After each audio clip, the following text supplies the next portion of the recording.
The Selfish Giant. Every afternoon, as they were coming from school, the children used to go and play in the giant's garden. It was a large, lovely garden with soft green grass. Here and there, over the grass, stood beautiful flowers, like stars. And there were 12 peach trees that in the springtime broke out into delicate blossoms of pink and pearl, and in the autumn bore rich fruit. The birds sat on the trees and sang so sweetly that the children used to stop their games in order to listen to them. "How happy we are here," they cried to each other. One day, the giant came back. He had been to visit his friend, the Cornish ogre, and had stayed with him for 7 years. After the 7 years were over, he had said everything that he had to say, for his conversation was limited, and he determined to return to his own castle. And when he arrived, he saw the children playing in his garden. "What are you doing here?" he cried in a very gruff voice, and all the children ran away. "My own castle is my own castle," said the giant. "Anyone can understand that. I will allow nobody to play in it but myself." And he built a high wall all round it and put up a notice board: "Trespassers will be prosecuted."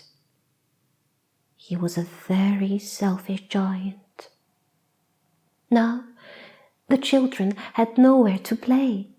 They tried to play on the road, but the road was very dusty and full of hard stones, and they did not like it.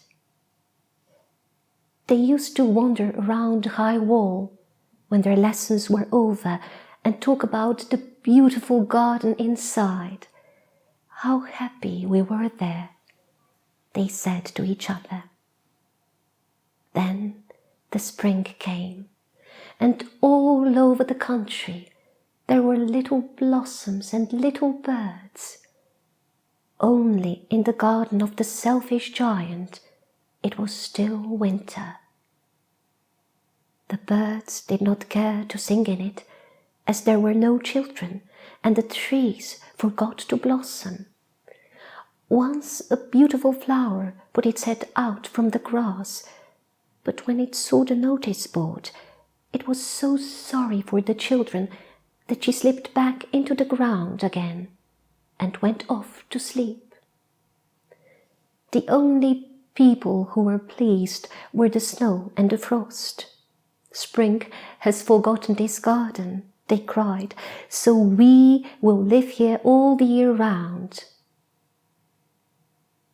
The snow covered up the grass with her great white cloak, and the frost painted all the trees silver. Then they invited the north wind to stay with them, and he came. He was wrapped in furs, and he roared all day about the garden and blew the chimney pots down. "This is a delightful spot," he said. "We must ask the hail on a visit." So the hail came. Every day for 3 hours he rattled on the roof of the castle till he broke most of the slates, and then he ran round and round the garden as fast as he could go. He was dressed in grey, and his breath was like ice. "I cannot understand why the spring is so late in coming," said the giant as he sat at the window and looked out at his cold, white garden. "I hope there will be a change in the weather." But the spring never came, nor the summer. The autumn gave golden fruit to every garden, but to the giant's garden she gave none. "He is too selfish," she said.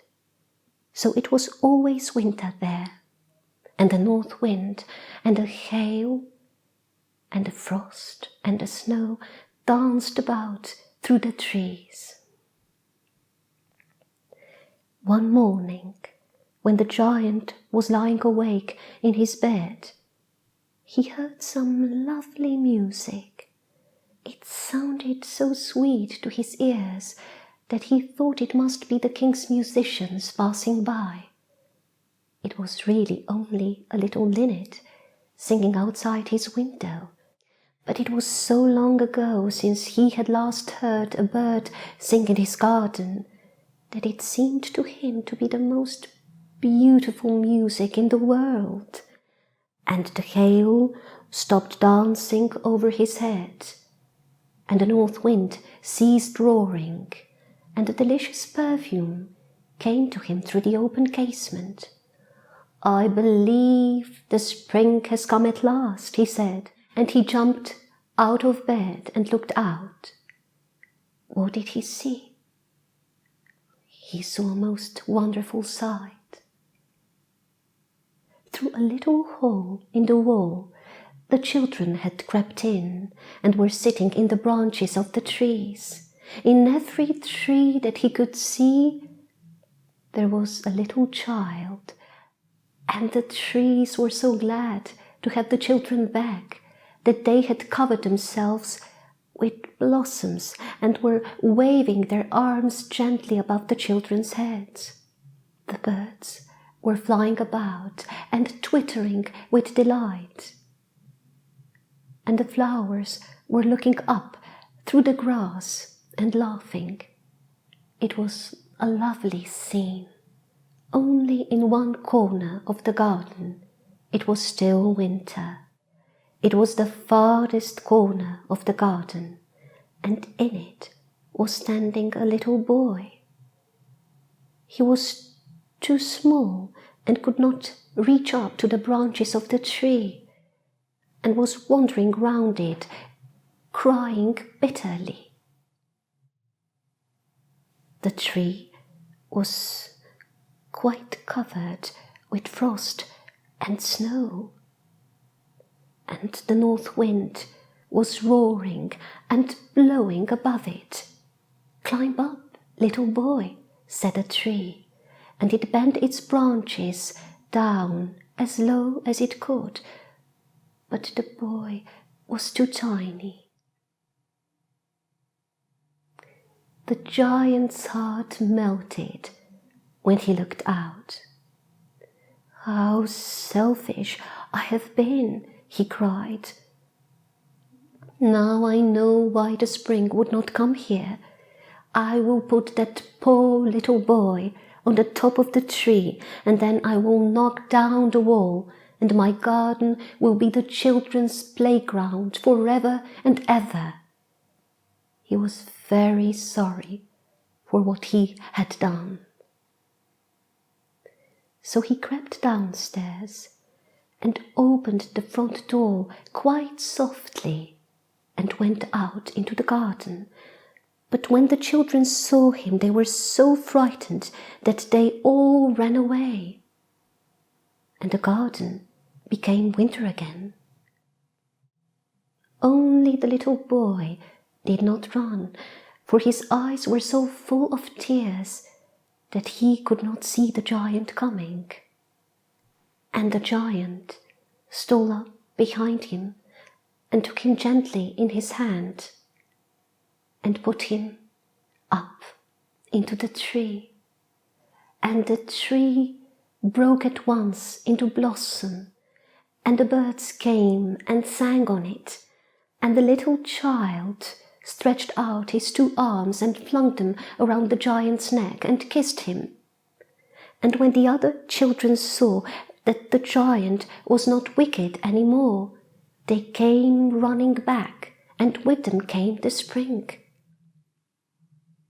"This is your garden, little children," said the giant, and he took a great axe and knocked down the wall.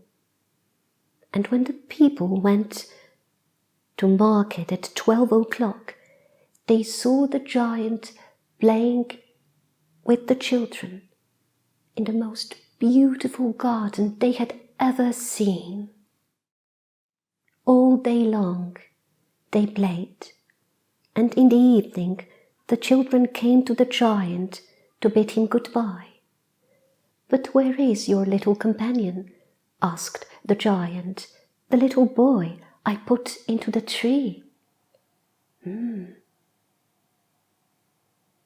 "We do not know," answered the children. "He has gone away." "You must tell him to be sure and come here tomorrow," said the giant. But the children said that they did not know where he lived and had never seen him before, and the giant felt very sad. Every afternoon, after school was over, the children came and played with the giant. But the little boy whom the giant loved was never seen again. The giant was very kind to all the children, yet he longed for his first little friend and often spoke of him.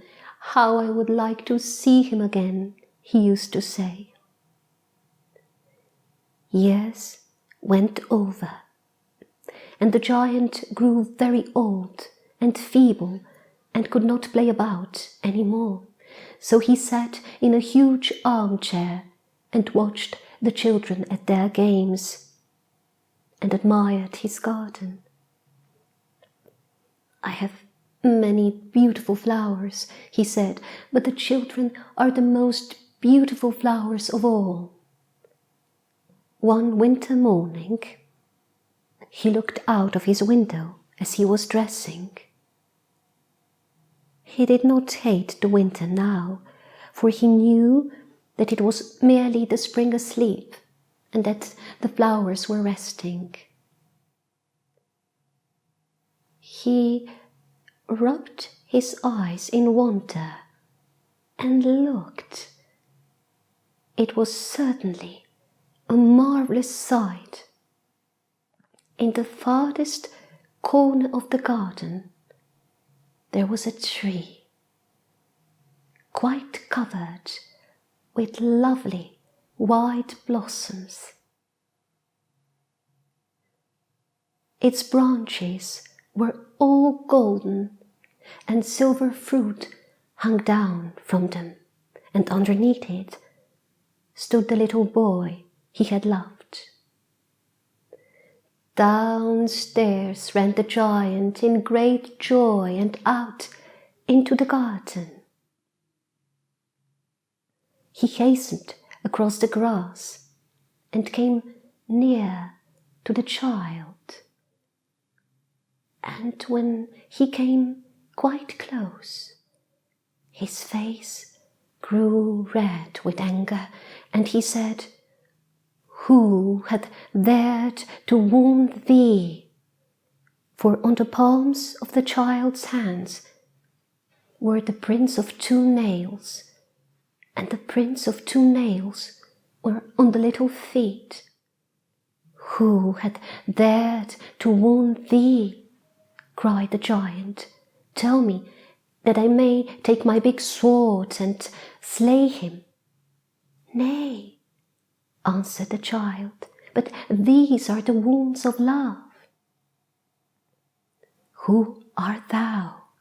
asked the giant, and a strange awe fell on him, and he knelt before the little child. And the little child smiled on the giant, and he said, "You let me play once in your garden, and today you shall come with me to my garden, which is paradise." And when the children ran in that afternoon, they found the giant lying dead under the tree. all covered with white blossom.